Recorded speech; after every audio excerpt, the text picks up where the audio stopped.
आपणा सगळ्यांना माहीतच आहे की महाराष्ट्रात जी विजेचे दर आहे ते देशात सगळ्यात जास्ती आहे। 12 रुपये युनिटच्या जवळपास महाराष्ट्रामध्ये विजेचे दर आहे। याचे कारण काय आहे?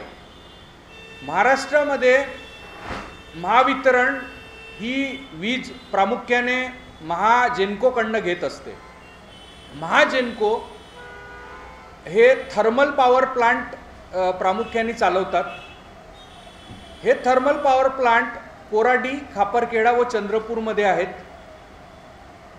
ह्या पॉवर प्लांटमध्ये सगळ्यात मोठा इनपुट कॉस्ट जी असते वीज बनवताना ती कोळशाची असते। आणि ही जी कोळशाची इनपुट कॉस्ट आहे ह्या कॉस्टवरती इलेक्ट्रिसिटीचं जे जनरेशनची कॉस्ट आहे ती डिपेंड करते। आणि त्याचप्रमाणे डिस्ट्रीब्यूशन कंपनी लोकांना इलेक्ट्रिसिटीचे दर जे आहे ते आकारतात लोकांवरती। तर हे जे कोळशाची सप्लाय आहे 2019 मध्ये महाजेनकोनी एक निविदा काढली। त्यात MSMC Maharashtra state mineral mining corporation याला ती निविदा देण्यात आली। या निविदेमध्ये MSMC Maharashtra state mineral corporation हे महाजेनकोला कोळसा सप्लाय करणार असं त्या निविदेत ठरण्यात आलं। ह्या निविदेमध्ये कोळशाचा जो क्वालिटी होती ती 31% ॲश याप्रमाणे कोळसा महाजेनको ला MSMC देणार असं ठरलं।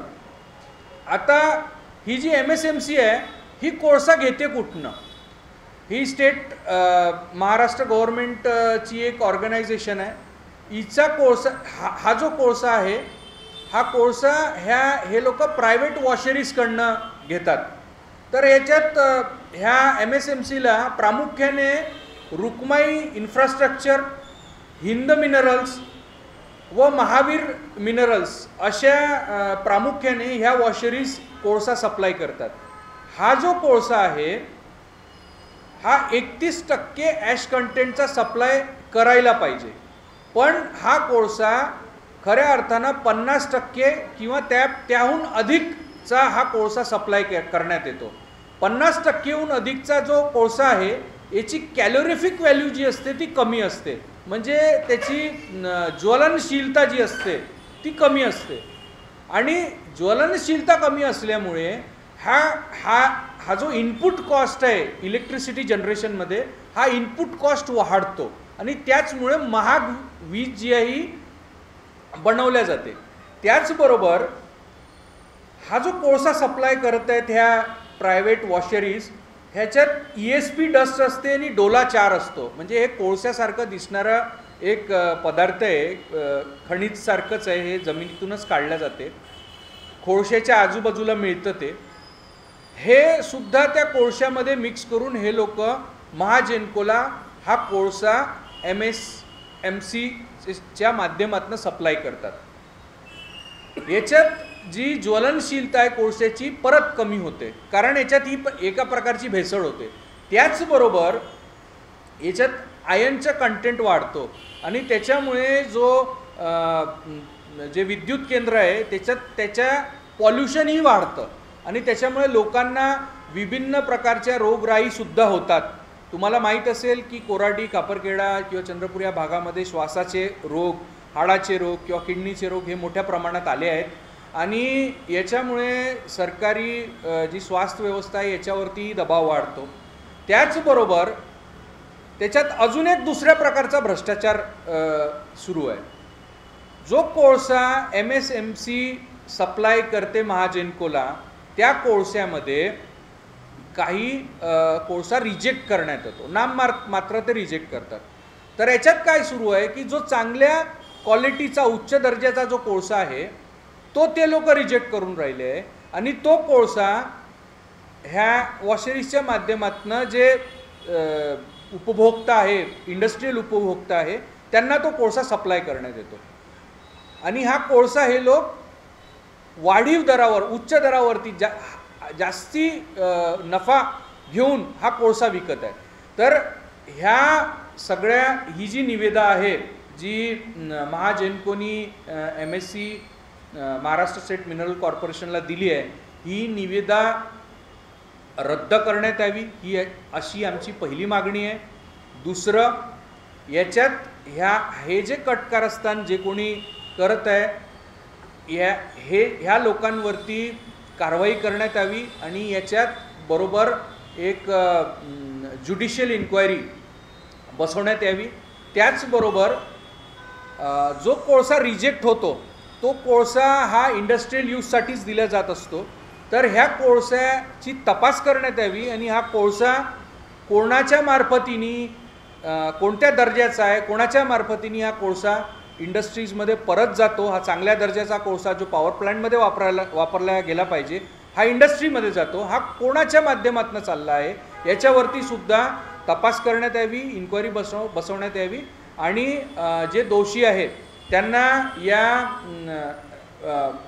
हे जे कट कारस्थान हा जो भ्रष्टाचार करणारे जे काही लोक आहेत यांच्यावरती कठोर कारवाई सरकारने करण्यात यावी।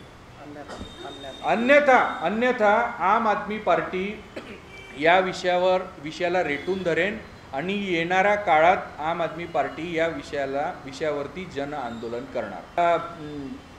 ये जो रुकमाई इंफ्रास्ट्रक्चर है, हिंद मिनरल्स है, महावीर मिनरल्स है, इसके जैसी ही काफ़ी सारी 7-8 वॉशरीज है। ये वॉशरीज का और जो महाराष्ट्र स्टेट माइनिंग कॉरपोरेशन के अधिकारियों के साथ में जो साठगांठ है और उसी के साथ जो महाजेनको के जो टेस्टिंग डिपार्टमेंट है उसकी जो साठगांठ है, वो साठगांठ के वजह से इलेक्ट्रिसिटी का जनरेशन का रेट इस स्टेट में बढ़ रहा है। ये हमारा मुद्दा है। सरकार का ये भी कहना है कि प्रीपेड मीटर आने से यूनिट रेट 4 रुपए से भी कम हो जाएंगे, ऐसे में आप क्या कहेंगे?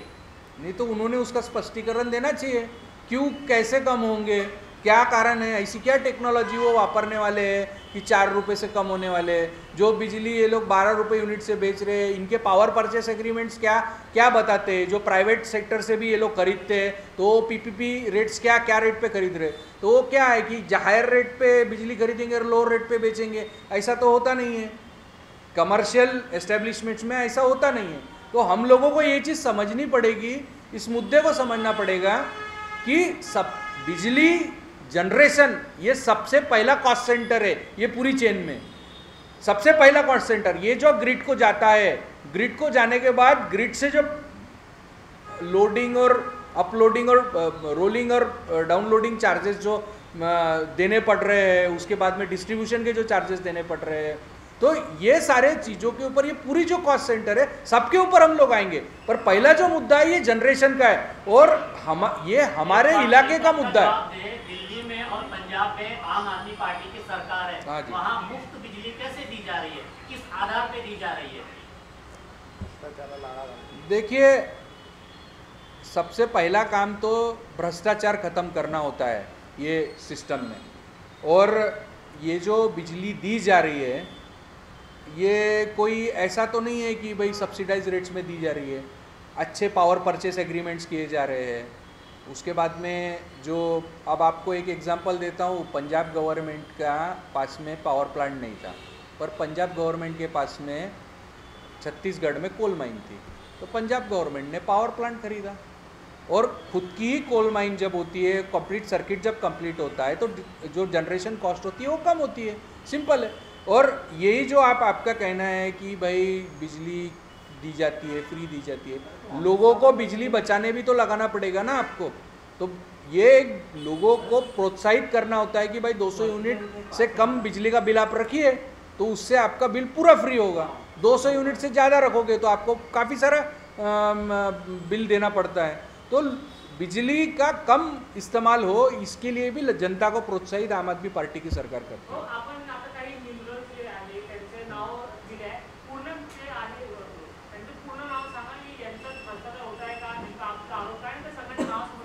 रुकमाई इन्फ्रास्ट्रक्चर प्रायव्हेट लिमिटेड ही एक कंपनी आहे। त्याच्यानंतर हिंद मिनरल्स LLP ही एक कंपनी आहे। त्याच्यानंतर महावीर, मी प्रेस नोटमध्ये दिलं आहे जनरल, पण अजून महावीर मिनरल्स लिमिटेड ही पण एक कंपनी आहे. अशा सारख्या ह्या मेजर कंपनीच्या अशा सारख्या अशा सारख्या अजून खूप साऱ्या वॉशरीज आहेत. ह्या वॉशरी काय करतात, ह्या वॉशरीज WCL कडनं कोळसा घेतात. त्या कोळसाला म्हणतात की आम्ही वॉश करून क्लीन करून त्याची जी ॲश कंटेंट आहे 31% पर्यंत आम्ही आणतो असं सांगतात. आणि हे 31% मध्ये न आणता जो कोळसा त्यांनी WCL कडनं घेतला तोच कोळसा हे लोक इथे महाजेनकोला सप्लाय करतात. आणि बऱ्याचशा केसेसमध्ये असं लक्षात आलं आहे की त्याच्यामध्ये ते EPC डस्ट राहते. कोळसा जिथं खणला जातो त्याच्या आजूबाजूला एक EPC डस्ट म्हणून असते आणि डोलाचार म्हणून अशा प्रकारचा एक पदार्थ मिळतो. तो कोळशासारखाच दिसतो ते आणि तो स्वस्त असतो आणि त्याची भेसळ करून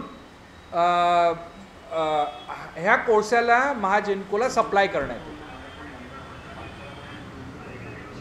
अजून काही